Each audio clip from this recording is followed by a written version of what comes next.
Hi, everyone. This is Jim with Ease Seating Systems. I'm here today with Jennifer Colwell. She's going to be talking a little bit about repetitive stress injuries. Looking a little bit at your background, I see that you're a certified hand therapist. Obviously, there's something in the name that kind of gives it away a little bit about what you do, but I'm sure there's a little more to it. So could you just give us a little background on what a hand therapist does? Absolutely. So, a certified hand therapist is either an occupational therapist or a physical therapist by trade. It's actually a specialty practice area that both professions can work in. And we are specialists in the upper extremity. So, it says hand therapy, but anything from the fingertips up until right about here, the shoulder girdle, is within our range. So, we work on rehabbing injuries, preventing injuries, getting people back to function with whatever they want to do and need to do in their daily lives, especially those of us who are occupational therapists. Our main focus is function. So we really, anything that plagues you in your upper extremity, whether it be pain, numbness, tingling, weakness, anything about your arms and hands that just aren't working right for you, we have a number of tools and strategies to address those issues and get you back to your normal life functioning as well as you'd like to. And as far as that goes, while we are looking at this one limb, right, shoulder to fingertip, we do it from a holistic approach. So not always is your finger problem coming from your finger. It may be coming from your neck, your back, your posture, the way you move. So again, as occupational therapists, we are really looking at the whole person and what your lifestyle is, what your habits and hobbies and routines are, all your body factors, the way you move, and how that might be influencing what might be going on with your hand. So we do a lot of that. And then, of course, in more explicit cases, some people have a very, very specific hand injury. They might break their wrist or suffer a laceration and cut a tendon, or be in an accident with multiple injuries throughout the upper extremity that may or may not require surgery. And we do work in those surgical and traumatic cases as well to help recover you to the best possible function. Okay. And so certified. So can explain just a little bit more about the certification process, what you have to go through? Yeah, so that part's really fun. We are, in order to receive our certified hand therapist, our CHT credential, we do need to be practicing for at least 3 years in either profession, occupational therapy or physical therapy. We have to have those 3 years of practice and 4,000 hours of direct practice in hand and upper extremity rehabilitation. And those 4,000 hours have to be accounted for and signed off by your supervisor with. And then once you've achieved your 3 years and 4,000 hours, you are then qualified to sit for a board exam. And that board exam happens twice a year. And it, last I checked, has about a 50 to 55% pass rate. So the exam is Tough. challenging. So once you have a certain level of experience and arguable expertise, you then just qualify to sit for this exam. And then if you successfully pass the exam, you get your letters, and then you get to hold that title of certified hand therapist. Now, there are other occupational and physical therapists that specialize in hand therapy. They may or may not have that credential, but there are other therapists that do practice in the field, but the credential just indicates that you've gone through this process, taken the exam successfully. And then you have to keep that up. I believe it's every 5 years. We need certain, I think, 80 to 90 hours of continuing education credits, and I believe 2,000 hours of direct practice that is supervised over that time to keep your credential active. Gotcha. So, could we just get a little bit more background on you? Like, what made you want to go into this specialty practice or just therapy in general? Oh, I've had quite a roundabout path. Occupational therapy is a career change for me. So I started as a high school teacher, and through a series of events found my way to occupational therapy, which just seemed like a really great fit. Everything about it, just the opportunity to support people in whatever ways they need to function in life as well as they can. And that's such a broad statement, but we really work in such a broad range of practice areas that it just felt like a really good fit. There's no way to ever get bored. If you want to work with babies, you want to work with older adults, you want to work with hands, you want to work with driving or vocational rehab, there are so many opportunities. So that really called to me. I got into occupational therapy and started practicing as a contractor. So I floated around to many different facilities. I worked in acute care, long-term care, pediatrics, traumatic brain injury, and I ended up in hand therapy unexpectedly. It was not my intention to focus on this area. It was very intense and intimidating and overwhelming at first. And through a series of coincidences, ended up in different placements that were terrifying for me, but went pretty well. And in the course of that process, came across a mentor just to help me get through. And she really instilled a passion in me for hand therapy. It's so cool. It's intricate and it's functional, and we need our hands for so much of what we do in our daily lives, whether we realize it or not. How often I hear someone say, I had no idea how much I used my left hand. I'm right-handed. I had no idea how important my left hand was, or it never occurred to me that I wouldn't be able to do all of these things with just an injured small finger. And so the hands are so important to our daily functioning, and they're so fascinating, and there's always something more to learn about them. So I became really fascinated and just really intensely involved in the study of the hand. And the more I studied it, the more I realized I'll never know everything. So I always get to learn more, and we're always learning cool things from our patients and from our courses. My excitement during studying for the exam process actually inspired one of my patients to get me a hand-drawn model of a hand, which now sits on my mantle. That is not there for show. That is, that's my usual decor, and it's just really neat. Like once I got into it, there was no turning back. So it's just really always exciting and important. Yeah, and from what I understand, a lot of the brain is devoted to movement and sensation and function of the hand, right? Absolutely. It's actually really cool the way the brain is mapped out. And they actually have shown when you have an injury or when you've not used your hand in a certain way for a certain amount of time, your brain changes. So if you have an injury, or this is where phantom pain comes in if you've had an amputation, but if you've had an injury and not used your hand for a while, that brain representation of that hand actually starts to change, and other body parts might take over because that part of your brain's not being used the way it used to.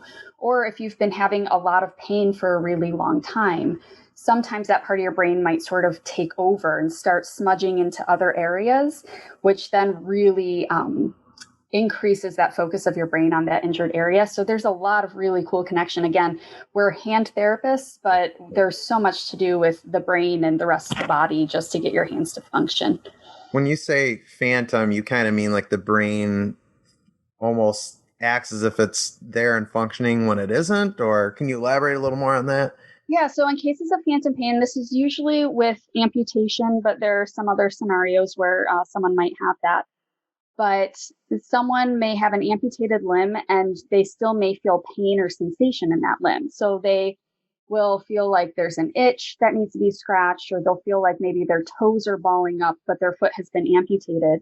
And so we call that phantom pain because that pain can't be happening in a foot that's not there, you would think. But actually, because of the way your foot is represented, your whole body is represented in your brain. Sometimes even after the loss of a limb, your brain still processes that limb as being there. And so what becomes really challenging is figuring out how to address that pain, because you can't scratch that itch. You can't position that limb that's not there.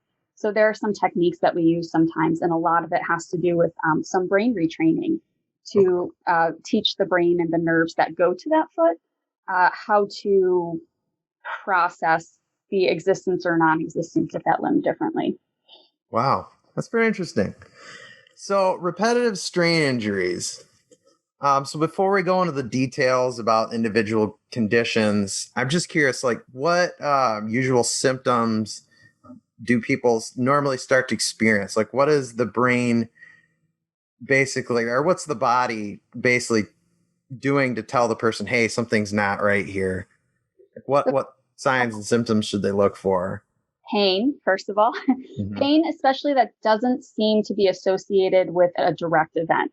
So you can get a paper cut or slam your finger in the door or fall and injure your wrist and you think, oh, this is clearly from this injury that I sustained. Mm-hmm. You've just got this, a lot of times, nagging or persistent pain, or a pain that isn't there all the time, but it comes back in the same place over and over.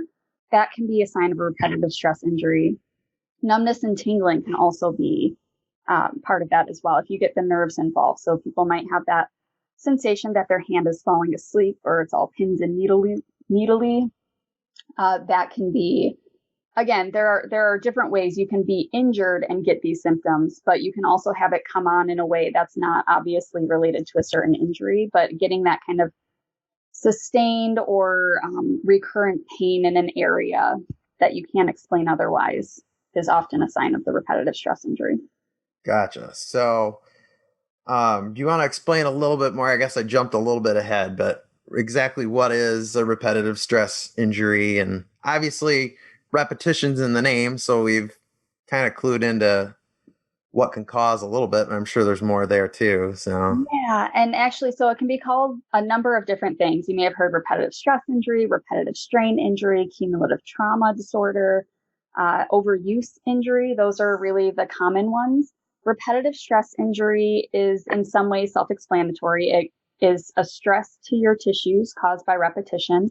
It can be misleading, though, because it's not always caused by repetition, or the repetition isn't always obvious.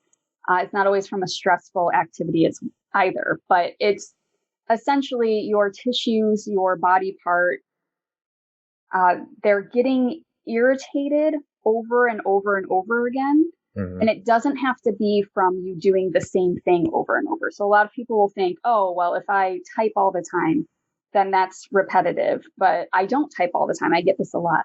I don't do anything repetitively.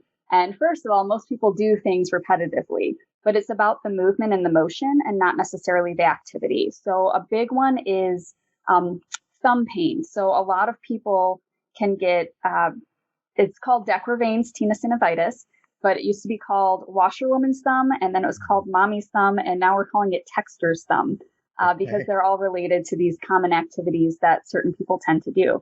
So I'll have someone say, my thumb hurts. I don't do anything repetitive. I'm retired and, I just relax all day. I don't really have any hobbies. And then while we're talking, they pull out their phone and they're doing this the whole time. And they go, yeah, it kind of hurts when I do this. How often are you on your phone? And they're like, well, just a few hours at a time to play games or to text. And I'm like, well, there's your repetition, right? So that could be the case. Or you might not spend that much time on the phone, but you do something else with your thumb, and then you go back to your phone. So it might not always be a repetition that's obvious to you, but a repetitive movement that your body's going through that is stressing and inflaming your tissue. So again, with the overuse, we call it that sometimes too. That doesn't necessarily imply repetition, but there is too much use of that extremity. Or the cumulative trauma, which trauma makes it sound really intense, but it's that cumulative effect. It's building up over time. And so you can get a lot of these conditions that we'll be talking about from an injury. So it might not be repetitive stress. You may bang your elbow or fall and injure those same structures, and it will turn up just like tennis elbow, just like someone who plays tennis or someone who flips the fry basket over and over again in the same way. So there are different ways to get it. And even though, again, repetitive stress is in the name, it's not always necessary for you to develop the condition. Gotcha. So it's involves mainly muscles and tendons, or? That's the big way that it turns up. So we see a lot of tendinitis or tendinosis are common terminologies that we hear for it. So muscle strains, joint sprains. We also sometimes see it in nerves. So if you get that numbness, tingling, or burning sensation, that's usually an irritation of a nerve, which can be brought on by repetitive stress as well. But the muscles themselves can also take some of this stress with like trigger points and just muscle knots, we typically call them. But you can get it in your muscle belly, just this soreness, tightness. You can get it where the muscle's attached to bone. That's a really common one. And that's going to be a tendinitis.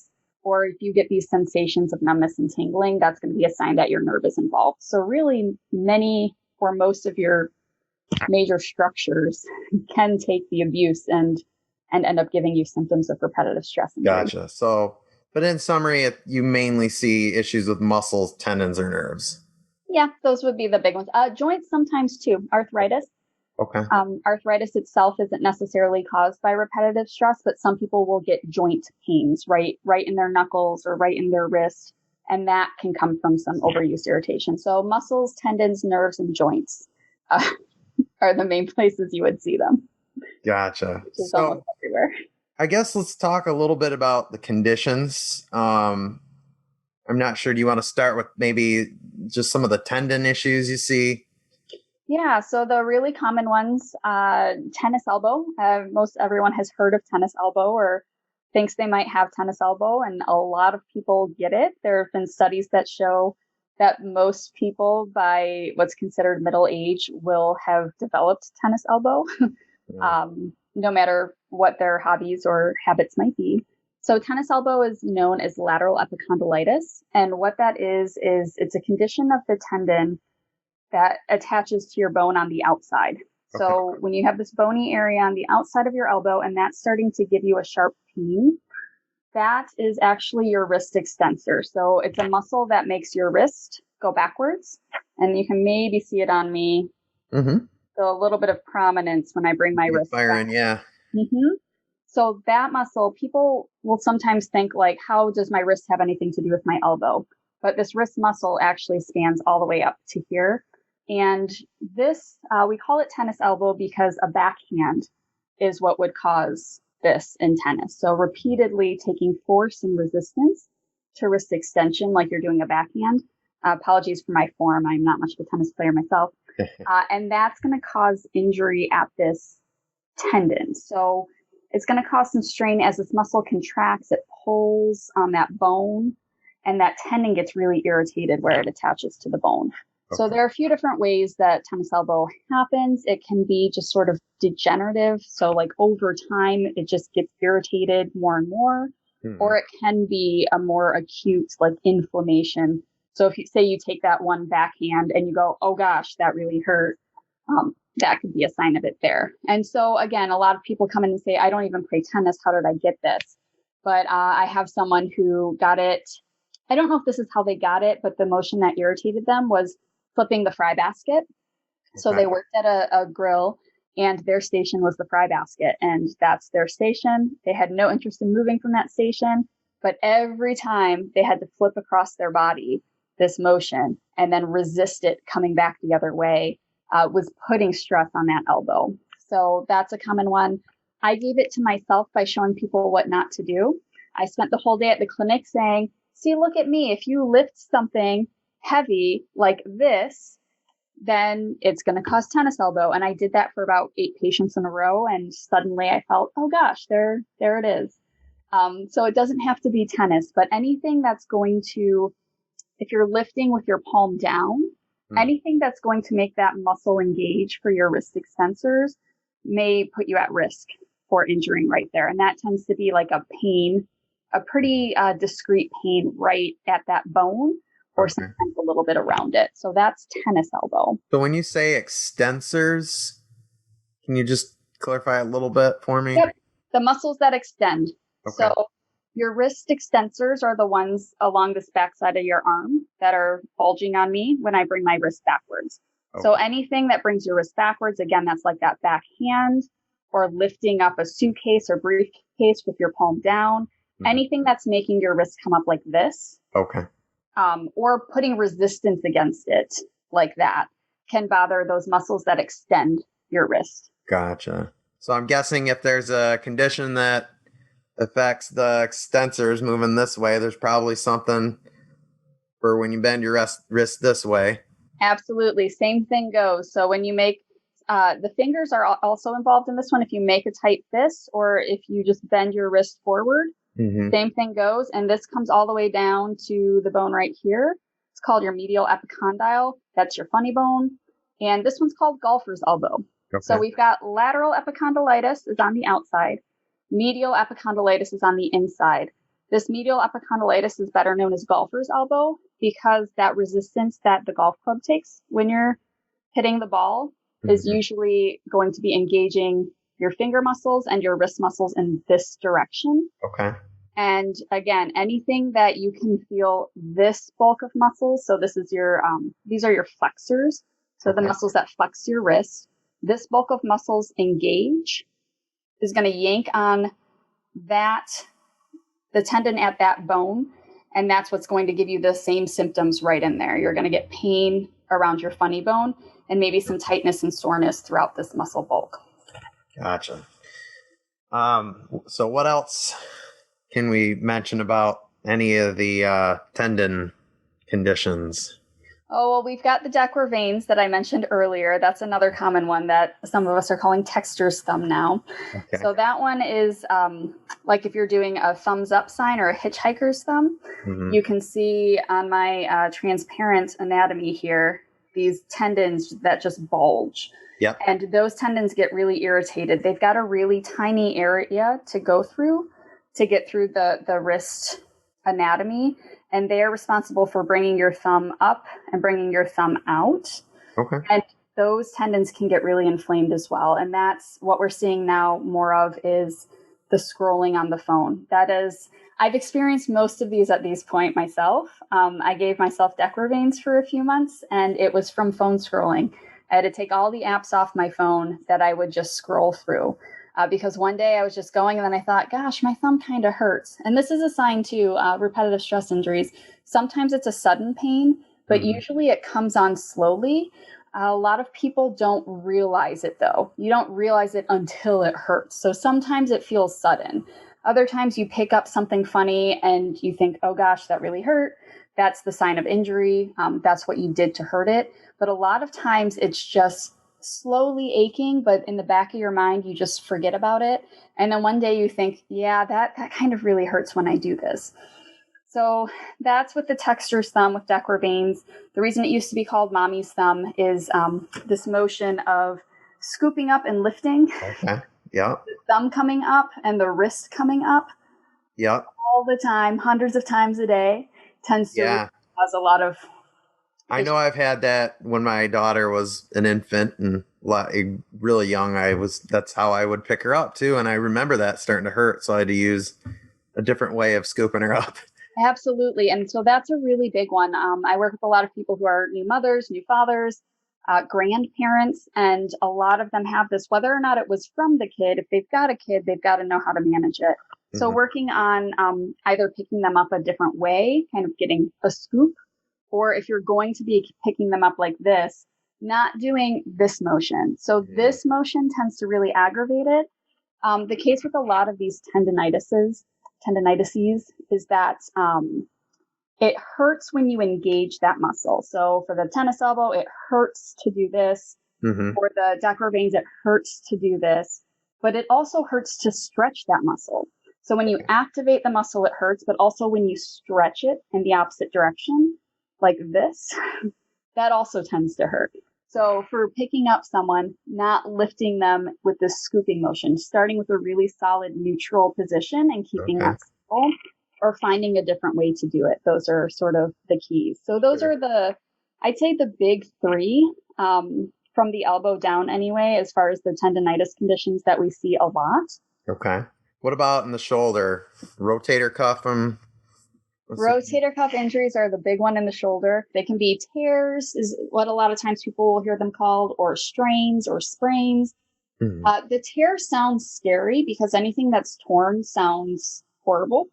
But you can get these little micro tears that aren't anything to be concerned about. They aren't anything that requires surgery. But, they say a lot of people that, again, over the age of 30 who get shoulder imaging done will show some kind of rotator cuff tear or strain or something like that. So that's not to say if you have a rotator cuff issue that you shouldn't get it checked out and do something about it. But also if you've never had a pain in your shoulder, but you get imaging and it shows a rotator cuff tear, that's not necessarily something to be worried about. Okay. But rotator cuff tears tend to hurt in the shoulder. We've got 4 different muscles that make up the rotator cuff. And so the tricky thing becomes any of those four muscles can be the problem. Those four muscles all do something different. So there's no single answer for how to treat and manage rotator cuff injuries because we have to know which muscles are involved. Mm-hmm. But basically what's really common with that, maybe reaching overhead, reaching behind, fastening a bra, getting into the back seat of the car, sleeping on the shoulder. Those are the big ones that I hear tend to be very painful with a rotator cuff injury. And again, this is where it gets sticky, right? If you have a problem that's not going away by just changing what you're doing, it's important to get checked out because it is such a complex structure and it is so close to other things like the neck. Sometimes neck problems can show up as shoulder pain. But if you're having shoulder pain, there's a chance it might be rotator cuff. And again, that's going to have to do with the way you're using your arm, overusing it or using it in an improper position that puts a lot of strain on things. Those would be what you're looking for with a rotator cuff injury. Okay. So how about nerves? I mean, I know we're all familiar with carpal tunnel syndrome. Seems to be really common, affects a lot of people who do manual labor. But I'm sure there's several other conditions that fall under that envelope. So if you want to elaborate a little more. Absolutely. So nerves, we've got lots of conditions. Again, we've got three big ones. We've got carpal tunnel syndrome, cubital tunnel syndrome, and radial tunnel syndrome. And nerves are different from muscles. So it's a whole different structure. They come off your spinal cord. And the thing with nerves that gets tricky is that they come from your neck for the arm anyway. They all come from your neck. So if you're having that numbness, tingling, and burning in your hand, a lot of people think carpal tunnel, right? Everyone's heard of carpal tunnel. So we think carpal tunnel. But the problem is because the nerve comes from the neck, you've got this whole chain of nerve structure that single nerve can be injured at. So they can be really complex injuries sometimes, a little bit hard to tell where it's coming from, but we in the therapy clinic have some tests we can do to sort of figure out where the issue is. So with carpal tunnel syndrome, this is the one that is really familiar with everybody. That will affect the palm side of your thumb, index, and middle finger. And it also gets half of your ring finger. Okay. So usually the symptom you're looking for is like a numbness, burning, tingling in these three fingers. That's the most common presentation of carpal tunnel syndrome. And more often than not, having those symptoms at night is a sign that it might be carpal tunnel as well. So numbness, burning, tingling in these three fingers, that tends to get worse at night. Often is associated with carpal tunnel. But then where you have to be careful is, again, that same nerve that's called the median nerve that goes through the wrist. This is where the carpal tunnel is. If it's a true carpal tunnel syndrome, that means the nerve is bothered right here. The problem is that nerve comes all the way up. So the nerve can be bothered here. The nerve can be bothered here. The nerve can be bothered up here. It could actually be a neck problem. So this is where nerves get tricky and it's really hard to self-diagnose. And it's actually really hard to diagnose anyone without a full exam because the problem could be anywhere up the chain. So that one is going to be bothered most often if it's a true carpal tunnel syndrome by anything that's putting pressure at the wrist. So those lovely wrist pads that everyone got for years to protect from carpal tunnel aren't necessarily the best because then people put pressure on their wrist. Yep. So they're not all bad. And this is something too, a little disclaimer. It's really hard to say this works, this doesn't work. This is what hurts you. This is what helps you because everyone's different and everyone's going to have a different thing that works for them. Now, if you were already planting your wrist to type, so you plant your wrist on the table and then hike up and type. Yep. I have lots of issues with that in the first place. But if you're already doing this, then getting a cushion to prop your wrist up to a more neutral, flat position. So instead of being cocked backwards, if you get a cushion to help make you more neutral, that's softer, that will be better than doing this. But the problem is, I suspect for a long time, people were told, get these cushions to rest your hands on to prevent carpal tunnel. People who weren't propping their wrists already were then putting pressure on the wrist. So anything that puts pressure right through here is going to be a risk factor for carpal tunnel. Anything that causes your wrist to be in an extreme motion, So really far forward, really far back is going to possibly irritate it as well. So nerves don't like to be compressed and they don't like to be stretched. So if you stretch a nerve too far or you crunch it, then that's going to put you at risk for nerve irritation. And so those are the big things with carpal tunnel. Vibration can also irritate nerve issues. So the vibration from your steering wheel when you're driving, or if you use power tools, those are all things that can bother a nerve as well. And I think we'll probably get into a little bit more on some self-care techniques a little bit later that will apply to all of these things. But those are the things to look for carpal tunnel. And if that numbness tingling gets worse at night, that's, again, usually a sign that it might be that. So if you're putting your wrist in extreme bending up or down, you're actually taking that tunnel and kind of more or less squeezing it tighter so it has less space to move in. Yeah, so there's we've got a picture here, I think, of the carpal tunnel. So we've got an illustration here of the hand and the wrist, and this is what we're seeing with carpal tunnel syndrome. So that yellow structure is the nerve. As you can see, that nerve is branching out to the thumb, index, and middle fingers, and a little bit of the ring finger. So that's why you're getting those symptoms in those areas. Now, when the nerve crosses what we call the carpal tunnel, that ligament there where you're seeing that flashing red, that's where we get that compression. So that structure, if you look then at the cross section, that wrist has 9 to 10 other structures that go through it in a very narrow space. And that in the cross section, it's highlighted red as the compressed nerve. But all of those other white spots are tendons. So all of the tendons that move your fingers, or at least that bend your fingers, go through that carpal tunnel with that nerve. So it's a very, very tiny space. And this is why certain people are more at risk for carpal tunnel. So when someone is pregnant and they're having more swelling in their body, there tends to be more swelling in the carpal tunnel as well. Okay. Or if someone has a very petite wrist, there's not a lot of space for that nerve to go through. So if you can just imagine all of those structures going through this tiny, tiny space, and then if you bend the wrist or if you make a tight fist, you actually get 4 more muscles that slide into that space. So making a tight fist makes it even tighter in there.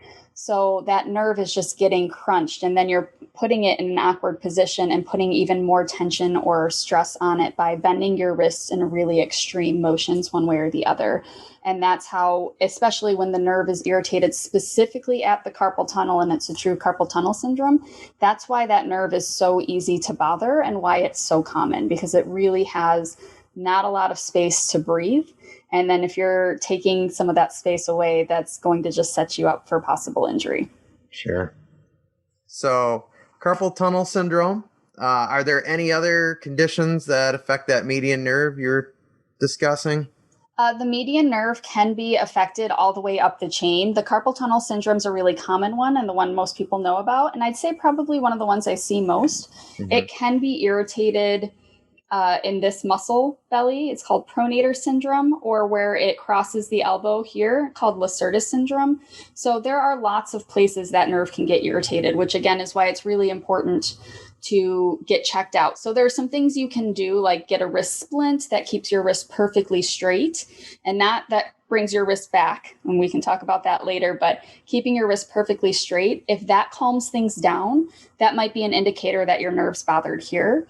But if that doesn't help enough, the nerve might be bothered somewhere else. So a few other conditions up the chain, but I'd say the thing I see most is people coming to me with a diagnosis of carpal tunnel syndrome when it's a neck problem. Wow. So when there are either compressions in the spine or just some strain in the neck region, or as the nerve comes down from the neck and comes through the shoulder and collarbone, there will be a lot of times a nerve irritation there that looks like carpal tunnel syndrome. And so this is where, if people are thinking about surgery or something like that for the carpal tunnel, it's really important to be sure that that is the problem, because a lot of things can look like carpal tunnel syndrome when they're not. So a really thorough exam is really important for that. Gotcha. So how about on the ulnar side? Ulnar side. All right. So, this is our radius bone, our ulna bone. So anytime you hear ulnar side, it's your pinky side. of your arm or wrist. So we have the median nerve we just discussed for carpal tunnel, and then there's the ulnar nerve. So the ulnar nerve is what innervates the rest of the ring finger and the pinky as far as sensation goes. So I'm talking about sensation right now. What's important to know is that all of these nerves also innervate muscles. So there are some signs that you're having some of these nerve problems if you're getting muscle atrophy, so the muscles sort of wasting away, or weakness and incoordination. Those can also be related to these conditions. But I'd say some of the earlier signs tend to be that numbness and tingling. So as far as the sensory nerves go, the sensation goes to the ring and small finger for the ulnar nerve. And this is very similar to carpal tunnel. You'll get the numbness, tingling, burning in these two fingers.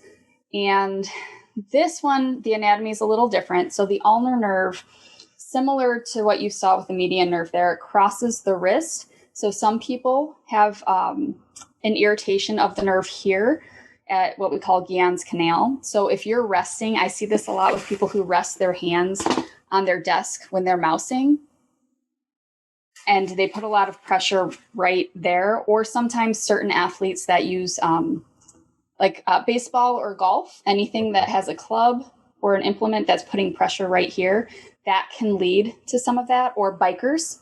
So if you are holding the handlebars, that can be a place that nerve gets irritated. But I'd say what we see the most is cubital tunnel syndrome. And that's where that nerve gets irritated at your funny bone. So this is the classic funny bone injury. Okay. So this nerve, again, comes from the neck, crosses under the collarbone, through the armpit, wraps around. There are lots of places in the chain that this nerve can be irritated. And a lot of times some of the neck problems show up in this same nerve distribution. Okay. But what we see a lot of is the cubital tunnel syndrome. So if you've ever hit your funny bone, it's not so great.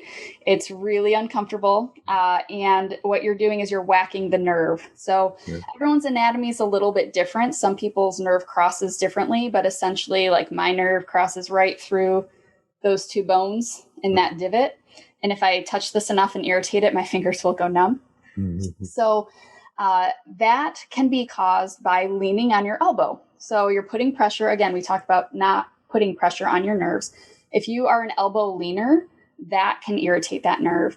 Or if you're spending a lot of time or repetition with bending your elbow like past 90 degrees, that can bother it, because the nerve comes up and around that bony structure for a lot of people.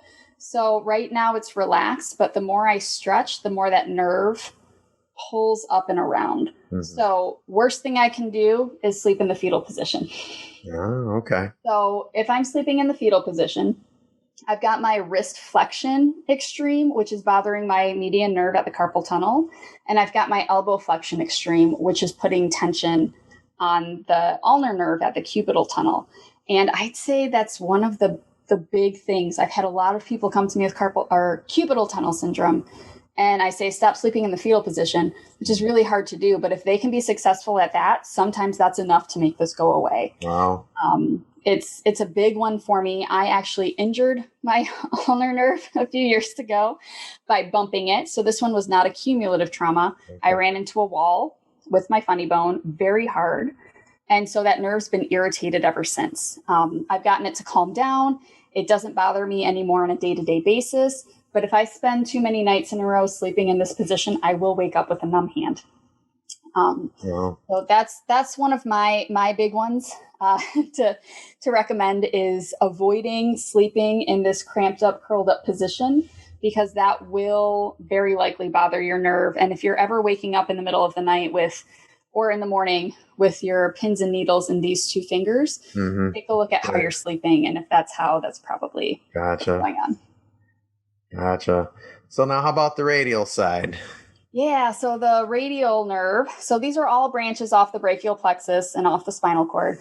But you've got the median nerve, you've got the ulnar nerve, and then the radial nerve crosses over the other side. So radial tunnel syndrome is it doesn't match the other two as well. You're not getting necessarily the pins and needles, but the radial tunnel is where that nerve crosses through here.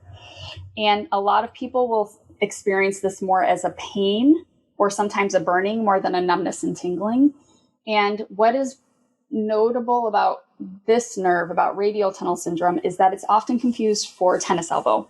So it's the same structures. It's those wrist extensors, remember, that extend my wrist backwards.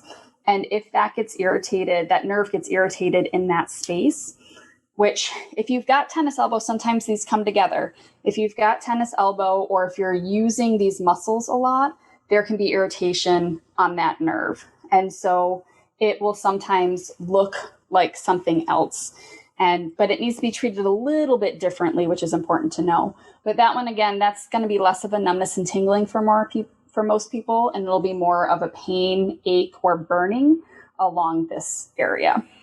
Okay, so we're going to talk a little bit about the risk factors. Obviously, we mentioned earlier, repetition is a big factor, but there's others. So if you'd care to elaborate just a little bit.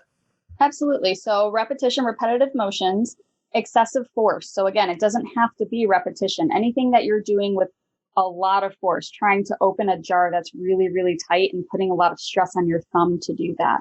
Anything that you're using too much force for is a risk factor as well. Awkward positioning, this is a big one. So most of us are achieving some awkward position at some point in our day that is causing some level of injury somewhere on our body.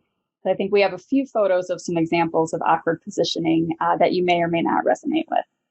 So here we have someone working on their laptop, which these were not staged. Some of these photos were taken candidly, and I do have to admit that I find myself in a lot of these positions, and then I wonder why I hurt. So here you can see someone is lounging on the couch with the laptop on their lap, and all the awkward positions their hands have to go into to type. Now, laptops serve a fantastic purpose. They're portable and wonderful for getting the job done on the go. They are not fantastic for your positioning. So this is a whole lecture in itself. And I think when Cindy discussed ergonomics, there were some recommendations for good computer for good computer use and posture. This is not one of them. So what happens with the laptop is that screen is really low, so you can't see it, but his head has to be craned down to see it. And then the keyboard's really narrow. So in this positioning, if the left hand in particular, you can see is very much turned sideways on the pinky side.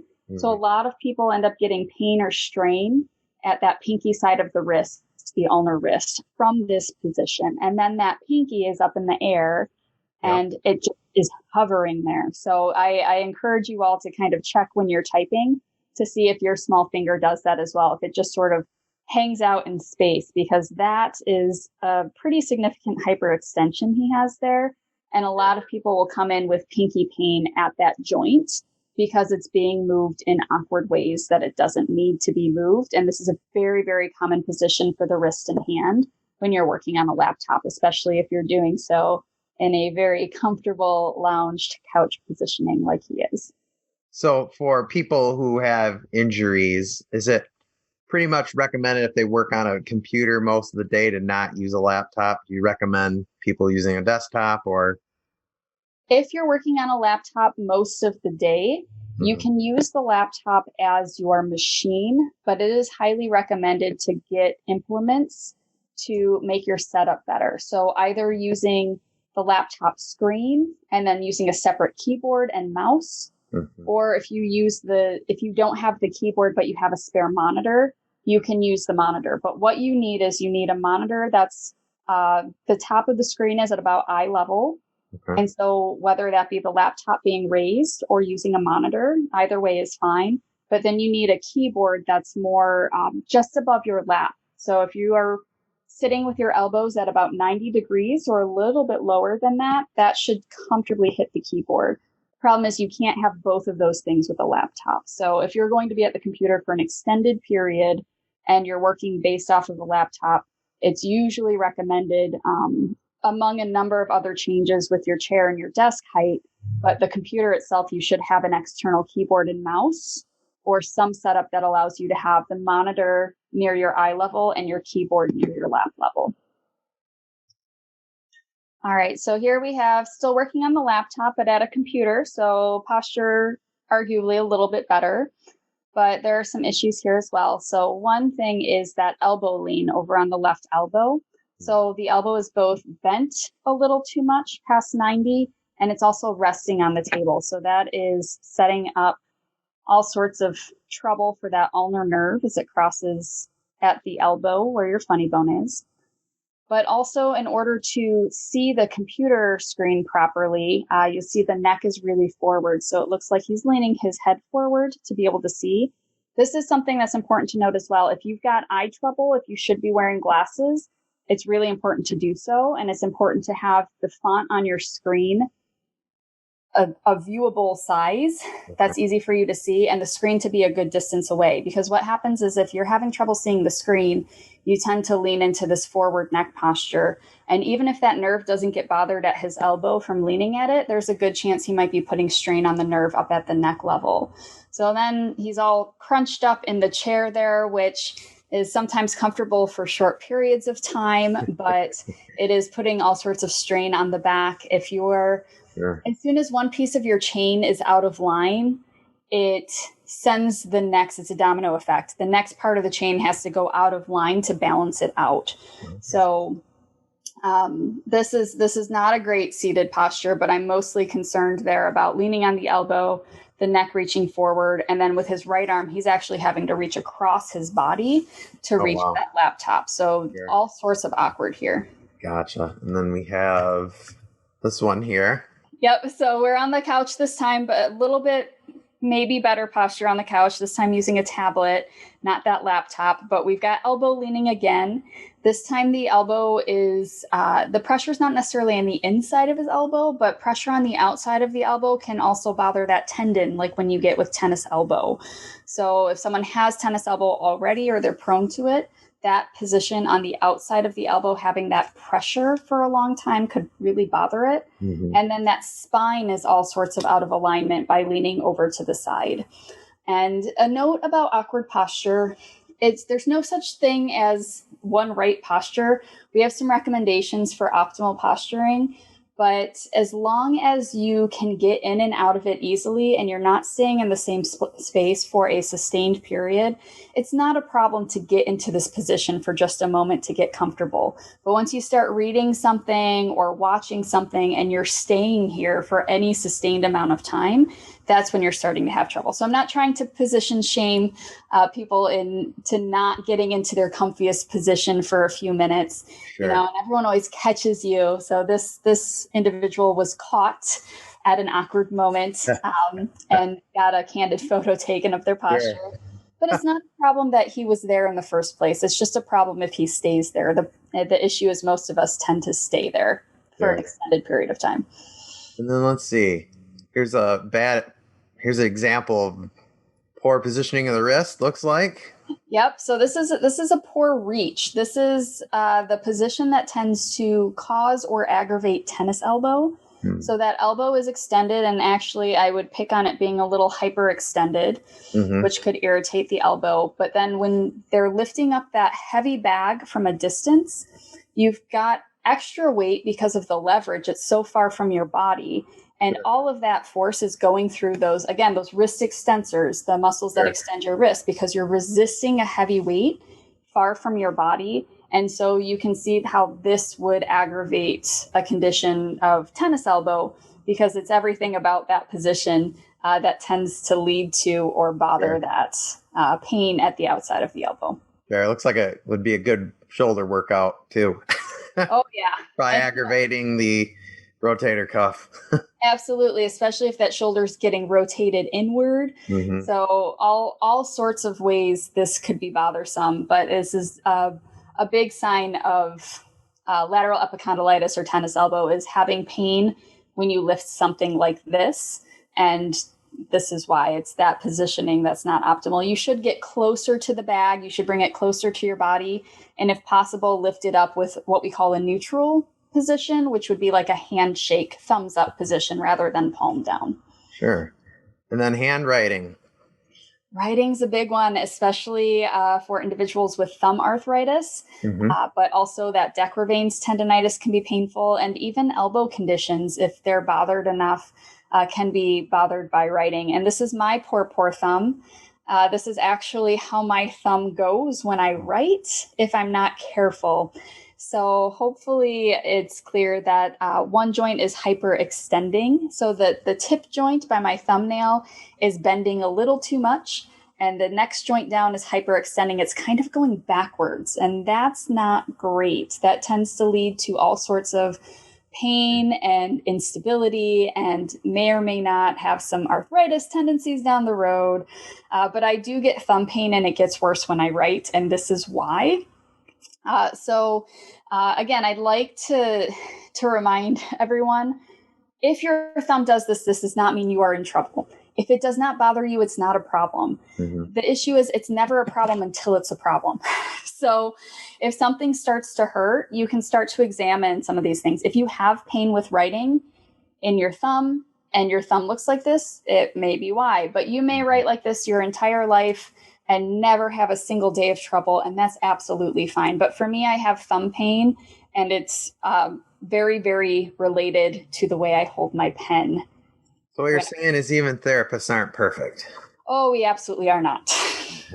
I learn a lot from myself. So we talked a little bit about awkward pressures and sustained positions. Are there any other risk factors? Yeah, so it's not always all about what you're doing that's wrong or bad. There are some things that we can't control, and there are other things that we can control, but definitely a number of things that can contribute to a repetitive stress injury. Some of the things that we can't control as much are age, gender, anatomical differences. I mentioned earlier with carpal tunnel, if you've got a more petite wrist, it might put you more at risk for that nerve getting crunched in there. So there are some things that are just differences in our anatomy from one person to the next that might make it more likely for you to sustain one of these injuries. But there are also a number of things that we have a little more control over. So our posture, again, we work from the shoulder to the hand for hand therapists, but the posture affects everything. You saw in some of those photos, as soon as your pelvis is out of alignment, then your spine has to go out of alignment, then your neck has to go into a different position, and then your shoulder has to go into another position. So if you just even play around with where your pelvis is in space and see, like I'm tilting to the side on my pelvis, now my whole body has to go sideways and my head has to tilt up to see you. Now, if I keep my head here and I fix everything else, I'm actually tilted to the side. So some people wonder why they get this pain in the side of their neck, but maybe they're that couch leaner that's leaning on the couch like this. And then to see the TV upright, they have to turn their head. So, this is in alignment as far as I can tell. I can see the screen just fine, but I've just been stretching this neck all day long. So posture is a big one. If you had a sudden change or increase in pressure with activities for work or sports or whatever you may be doing, that sudden change in activity can also be another risk factor. So we see a lot of musicians, and especially if it's time for a camp or for an audition, or if they're learning a new repertoire for a big performance, they'll get this new material and suddenly their playing hours increase drastically for a very short period of time. So anytime your work changes significantly, changes the demands on you, your body's not prepared for that change. So this is where it gets tough, right? This is no longer a repetition. It's a new activity, but it's a new sudden activity your body wasn't ready for. So that's another risk factor. Working through the pain is a big one. A lot of people think like, oh, this will just go away, or I just have to get the job done. I'll stop at this time. But if you're having a pain and you're forcing yourself to work through it, then that can actually be a risk factor, because that pain is a signal. It's not always a signal that something's wrong, but that pain is an indicator that something's getting stressed. And if you don't change what you're doing to de-stress that structure, and you're just forcing yourself to get it done, even though it hurts, that's going to be likely to lead to some injury. If you have a weak core and shoulder complex, so if your body, the core of your body is not solid and stable, your limbs are not solid and stable. So a lot of people come in and ultimately find out that it's their weak core that's causing their hand problems.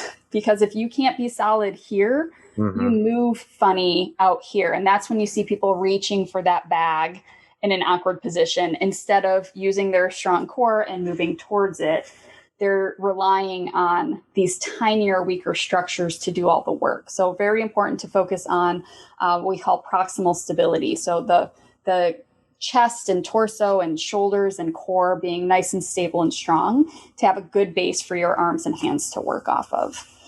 If you are doing things awkwardly, so if you hurt your elbow and you start using your hand in a different way or your shoulder in a different way because your elbow hurts, you're setting yourself up to be hurting your shoulder or your hand. So if you have one injury and you compensate for it by doing something else, that can be an issue. So that's another reason we really like to see people after a major injury or with any of these repetitive stress conditions, because if you're changing the way you're doing something, there's a good chance you might injure something else. And then just having good body mechanics. You know, we learn so much about proper lifting. Lift from your knees, not from your back. Don't hinge over to pick something up. We learn those body mechanics, but we don't learn the others, right? We don't learn the stuff specific to the hands. Yeah. So working with a neutral position, which we'll talk a little bit more about, not putting yourself in awkward postures. Those things are really important for preventing repetitive stress injuries. And then just general overall health and wellness. So if anyone has issues with medical issues or fitness issues and just not conditioned for basic everyday tasks, that's going to put you more at risk for an injury as well. And again, one that's a little less controllable. Again, there are some medical conditions that are related to some of these issues, and that's not necessarily something, again, that you might do differently, but just being aware that some medical conditions are related to some injuries that you can sustain in the hands. Gotcha. So moving on to prevention and treatment, I got to ask you a couple questions. And I think you've kind of alluded to some of these, but first of all, what happens if you ignore some of these symptoms?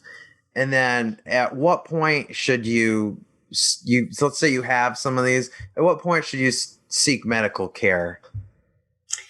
I'd say the point at which you should seek medical care is the point at which it's, well, definitely if it's bothering you and it's not getting better by what you're doing to take care of it. So if you just get a little twinge at the elbow once or twice, I wouldn't necessarily make an appointment right then and there. Mm-hmm. Again, that's anyone's individual choice. You absolutely could. The sooner you catch it, the better.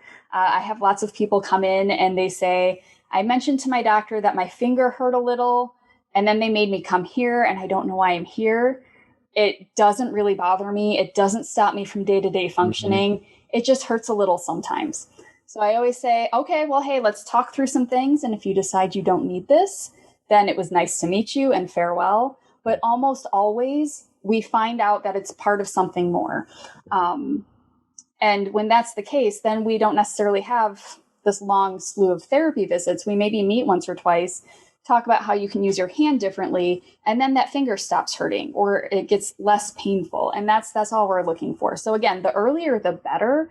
But again, that's not to say you have your first whisper of pain and it's doom and gloom all of a sudden. If you have a pain that is, or a symptom, so the numbness, the tingling, the burning, or pain, and it is happening over and over, and it's not getting better over the course of, a few days or a few weeks, whatever it is for you individually. So you have the same pain every time you do X, every time you do Y, then I would definitely get it checked out. So something that doesn't go away by just stopping the thing you did. So you lifted a suitcase funny and you think, oh, that didn't feel great. Pay attention to that. If that's the only time that happened and you don't notice that pain again for like weeks, it's probably nothing to worry about. A lot of these are nothing to worry about. Mm-hmm. But if every time you grab something to lift, you go, that doesn't feel great, I would get it checked out. I wouldn't necessarily wait until it's unbearable, because once it's unbearable, it's really hard to rehab. Not impossible by any means. But when you are noticing every time I do this one thing, every time I'm in this one position, then I would get it checked out. One of the things I hear most is, I ask, do you have any numbness and tingling? People go, oh, not very much, just the usual amount. So I have to scale back and I say, what's the usual amount? Yeah. Right? We all know what it's like to, you sit on your foot for a little while, if you can sit on your foot, And you go, ooh, pins and needles, my foot fell asleep. Okay. Or if you sleep funny, that's another one. People go, I think I slept funny. If you sleep funny once in a while, every couple months or a couple times a year, and that's not to say that that's the right amount to do it. But, if it's really rare, then yes, you probably didn't mean to end up like this, and you slept funny, it's going to make you numb. But almost always when I say, what is the normal amount? Is this like once a day, once an hour?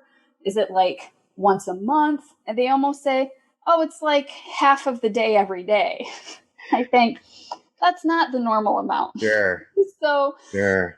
Again, everyone's different. I can't tell you what the right amount of pain or what the right amount of numbness and tingling is. But if this is some regular occurrence to you in any way whatsoever, if you are daily, weekly, monthly feeling a pain or numbness or tingling or symptom that bothers you, get it checked out. And I think the big conclusion is if it bothers you, get it checked out. Because it may be nothing, and it may be really easy to address. But if it's bothering you, if it's impacting your daily function, that's what we care about as occupational therapists. It is somehow slowing you down, bothering you, distressing you, keeping you from doing something that you would be doing in the way that you would like to do it, then it's something that needs to be addressed, and we would love to get it checked out. Sure. Yeah, it sounds like if people continuously let it go, it could become very debilitating. Absolutely. And it's, they're not, everyone's different. Everyone experiences these things differently. But some people have a certain amount of injury they're causing to themselves by, again, working through the pain and putting up with this for a long period of time, which doesn't necessarily make something permanent, but it makes it a lot harder to get better from. And some people do have a tendency to maybe re-injure. So the tennis elbow that I gave myself does not bother me on a day-to-day basis. This started a few years ago. I don't consider myself to have an active case of it, but if I do something wrong, if I lift something funny, if I'm in Zumba class and I'm punching too much, right? If I twist my arm repeatedly in a certain way, it starts to whisper at me again. And usually what I do and what I teach my patients to do is take care of it right away. So you go, oh gosh, this one motion is a problem. Let me stop doing that one motion for a little while. There are some techniques maybe with splinting or taping or some stretches you can do. And that's something a therapist can help you work out for your individual condition and situation. Sure. But if you start taking care of it, like for me, it goes away, if not immediately, then within a few days, and it doesn't come back again for like a couple years. But I can do something awkward on both hands and be more likely for it to crop back up on my injured side because I am prone to it. Doesn't mean it's a permanent condition. It doesn't bother me day to day. But I also knew what to do with it when it started. So some people, it's better to get it checked out. It's not a big, scary thing that if you haven't gotten it checked out yet, you're doomed by any means. But you typically will have a better recovery faster if you examine something before it becomes a very big problem. Gotcha. So you mentioned using good ergonomics, changing positions, taking breaks. Do you have any other advice as far as prevention? Move. So this falls into some of those already, taking breaks and having good positioning. Move. Get out of whatever static position you're in as often as you can. So there is a recommendation, and I believe it's out of Cornell with their ergonomics department, but it's becoming more widespread. It's the 28 and 2. I don't like to call it a rule. Rules sound like you really have to follow it, but it's a recommendation. So for every 30 minutes of sustained seated work that you're doing, 20 of that should be seated, 8 of that should be standing, 2 of that should be moving. So again, that's not realistic for everyone. Sometimes you're in an hour-long meeting and you're not going to get up. But if you're sitting at a computer for 8 hours a day, think about your half-hour chunks of time being broken up into that. So for every 30 minutes, you're at least standing for part of it. It doesn't have to be a standing desk scenario. It should just be getting off your bottom, getting out of the position you're in for about a third of that time. And for at least a couple of those minutes, moving in some way, taking a bathroom break, getting a glass of water, going to get something off the printer, just stretching. So up overhead, reach back, do some wrist rolls, just move your body. If you are going more than half an hour without doing some kind of movement, your body is going to get cranky somewhere, somehow, some way. And you might not notice it until later. But a really great prevention strategy is to get out of the position you're in and do some kind of bodily movement every half hour. Keeping your neutral positioning. Neutral positioning is key.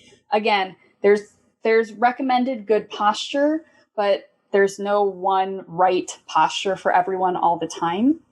But the more neutral you can be, the better. So if you can keep your head generally above your shoulders and your shoulders generally above your hips, if you're standing, hips above knees and ankles. If you're sitting, kind of like a 90-degree hip, 90-degree knee, 90-degree ankle position.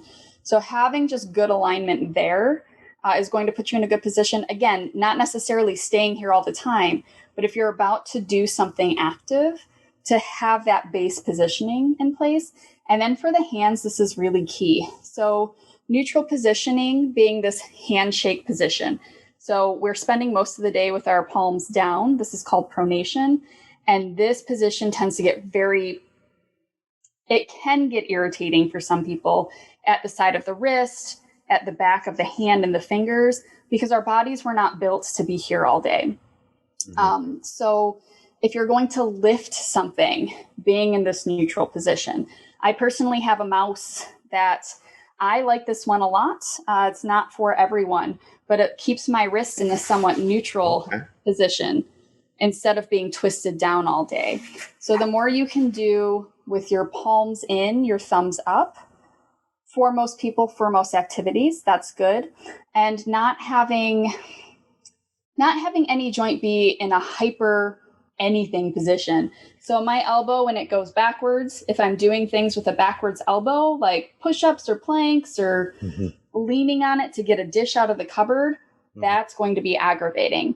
If I'm typing and my pinkies are hiked up into the air like this, that's going to be irritating. So keeping this neutral flat position at most of your joints for most of the time is really good for prevention of these injuries. And then the big one is just overall health and wellness. So sleep is key. You need to get sleep. It should be quality sleep, get enough of it, and sleep in a good position. There are all sorts of positions that can cause all sorts of issues for neck, back, nerves, wrists, and sleep is when we heal. So our bodies are intended to sort of recover and repair during our sleep cycle. And if we're not sleeping well, we're going to not heal as well. And the problem is if your pain is keeping you awake at night, then not only are you not sleeping, you're not healing, the pain is worse, it keeps you up, it becomes a vicious cycle. So that's another time you should definitely get it checked out. If your symptoms are at all disrupting your sleep, I think that's a key sign to get it checked out right away.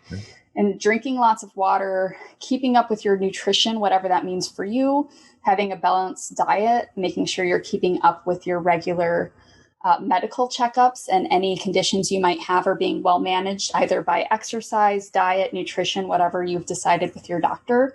But having a good base for your health and wellness, having some level of physical activity in your daily life. It sounds like the basic, what everyone tells you, right? Like eat, sleep, and drink well, right? Be healthy to be healthy, but your bodies actually need these nutrients, this recovery, these protective factors in order to heal themselves and to prevent further injury. So as far as treatment goes, let's say you've exhausted all your prevention options. Could you just kind of give us a little picture of what the treatment process would look like if you seek medical professional help? Absolutely. So my number one recommendation for self-management of symptoms is try to not do the thing that bothers you.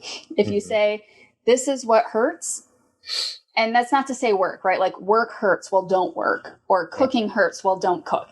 It's, not so much that, but, oh, when I go into this position, it hurts me. Well, see if you can do it in a different position. And if doing it differently for a little while is enough to calm it down, then that's your self-management, right?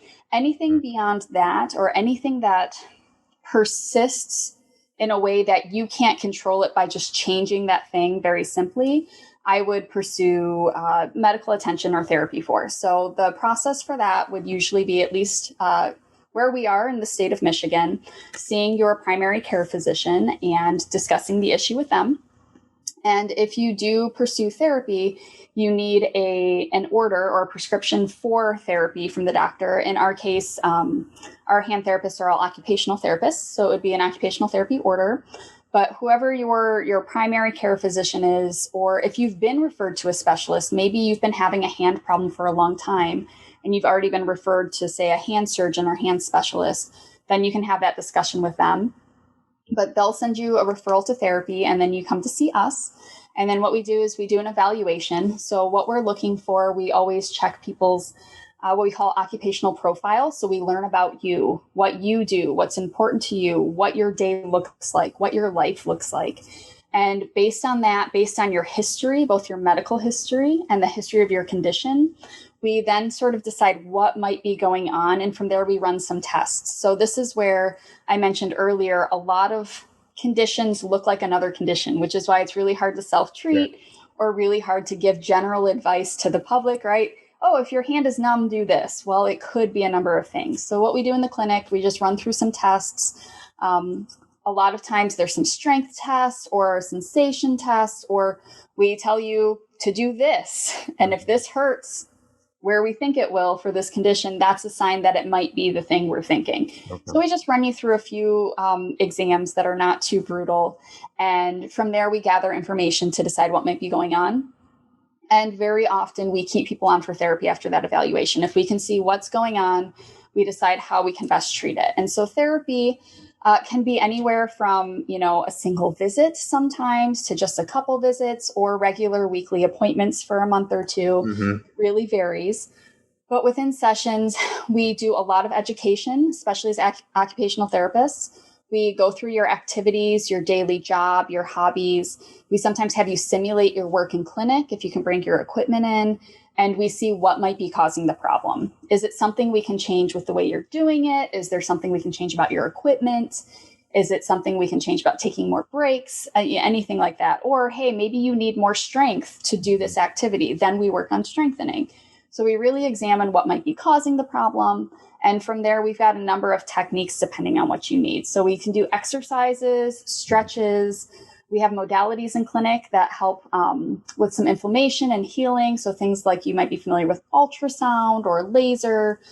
We do some manual techniques where we have our hands on you. We might be mobilizing some joints or stretching some tissues, or helping release some of those trigger points in some of those hard to reach places. We can use taping techniques. Another big one we do as hand therapists is splinting.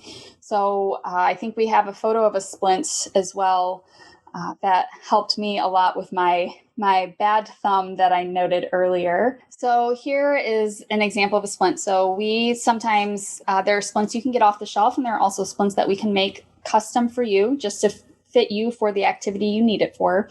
So my thumb from earlier, I made the mistake of calling it a bad thumb. There's no such thing as a bad thumb. Mine just misbehaves sometimes. But what I'm able to do is, now that I've gotten stronger, I can actually hold a pen with a better position if I'm really aware of it. Okay. Another recommendation is to use a fat pen. So you see this skinny little pen I have here really requires me to pinch. So using a larger pen is another technique, but something we specialize in as hand therapists is making splints or orthoses. So this is a special thumb splint that was made for me to help hold my thumb in a better position that's a little bit more neutral and puts less stress on my joints. So I had a family member somewhat recently who does not live nearby, whacked her elbow much like I did at the funny bone, and it made her pinky and ring finger numb for a while. Yeah. So I recommended a towel splint to try. And so all she did, she didn't have to come see me or have anything fancy made, wrapped a towel lightly. You don't want anything too tight, but wrapped a towel and then taped it to help keep her arm straight because she too is a curled up sleeper. Okay. And that was aggravating the nerve. So she just wrapped a towel around her elbow for a few nights to make sure she didn't curl up. And that was enough to give that nerve the time and space it needed to be relaxed and to not be irritated. And within a few days, it was better. Okay, so we just covered treatment. Wrapping things up, do you have any top advice you would give to people? My top advice would be take care of yourself.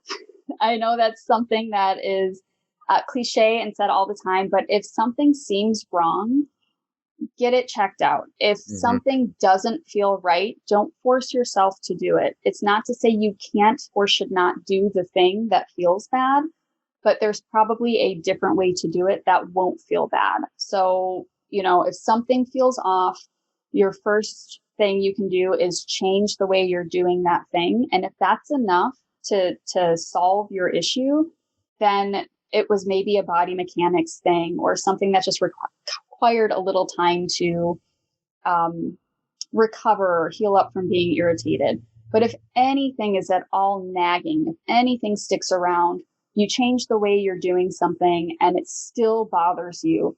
Or again, if it's disruptive, if it disrupts any part of your life for any amount of time, I really, really do recommend just asking about it. And again, in our case, the recommendation is starting with your doctor, mentioning it to them. And if it is something to do with your hand or upper extremity, fingertips to shoulder, then it's worth asking about a hand therapy referral and, getting it checked out, because we really will do a lot to work with you on all levels. Again, not just to make your thumb or pinky feel better, but to see what was causing that in the first place and see if we can make some changes to prevent the issue from getting worse, because prevention is key. And so as soon as you get a whisper of something wrong, if it doesn't seem to go away with what you're doing for it right away, then taking care of yourself and finding a way to get someone to help you feel better is very important. Cool. Well, thanks so much for joining us today. There was a lot of information covered and a lot to take into consideration. So, again, we appreciate you being on here and taking the time to talk with us. Yeah, thanks for having me. I really love talking about this stuff. And, everyone's got some kind of issue with something having to do with their arm or hand at some point in time. And I just hope something in this stretch of chatting is helpful to someone to be able to either have a light bulb go off on how they can make themselves feel better or know what to do if they can't make themselves feel better.